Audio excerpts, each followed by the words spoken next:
నేను విన్నాను, నేను ఉన్నాను, నేను విన్నాను. అంటే ఈ ఇంద్రియాలు ఉంటే వింటుందా, విన్నాలు లేకుండా ఉంటుందా? అనుభవంలో నువ్వు ఇలా ఉంటూ కొంచెం మైకం కలిపినట్టుగా ఉండి ఒక తూలులాగా వచ్చేస్తుంది. ఆ తూలులో నేను శబ్దం లేదు, అనుకోవటం లేదు. మళ్ళీ ఉత్తర క్షణంలోనే ఆ తూలు అవగానే మనసు లేని స్థితిలోంచి, చెప్పాలంటే సంకల్పం లేని స్థితిలోంచి, భావాలు లేని స్థితిలోంచి, ఆలోచన లేని స్థితిలోంచి, శబ్దం లేని స్థితిలోంచి హాయిగా ఉన్నాను, హాయిగా ఉన్నాను, హాయిగా తెలుసుకున్నాను. అంటే హాయిగా ఉన్నాను, హాయిగా గమనిస్తున్నాను, హాయిగా గుర్తిస్తున్నాను. అంటే ఆయన గుర్తించుట, ఆయన గమనించుట, ఆయన తెలుసుకుంటా, ఆయన శబ్దంతో, ఆయన ఉనికి అస్తిత్వంతో నేనే ఉన్నాను, స్వయంగా ఉన్నాను అన్నప్పుడు రెండో ప్రసక్తి వచ్చిందా? రాలేదు. కానీ ఏంటి? నీ శబ్దం, నీ భావం ఉండాలి. అరే వాడు వచ్చాడు అన్నావు, అరే అనేది ఒక శబ్దం. వాడు నువ్వు కాకుండా రెండో వ్యక్తి. వచ్చాడు, పోయాడు.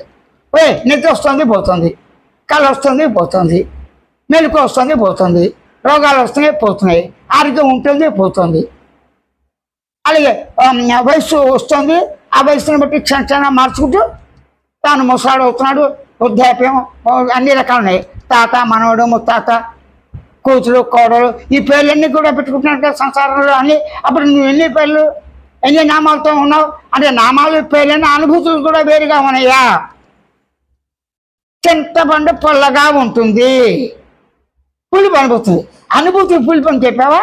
అనుభూతి చింతాకు, చింత చిగురు, చింతపండు తిన్నవాడికి నాలుగు మీద పడ్డప్పుడు పొల్లగా ఉన్నది.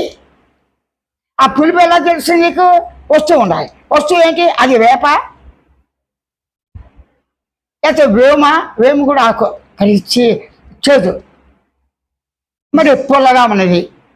చింతకాయ, మామిడికాయ పులుపు ఉందిగా, ఆ విధంగా ఉందిగా. అలా ఒకరిగా ఉండేవిగా షడ్ రుచులు అన్నారు. ఈ రుచులన్నీ జనరల్గా సహజంగా గుర్తించేదేవి నేను, గమనించేదేవి నేను, తెలుసుకునేదేవి నేను. నేనంటే ఏంటి?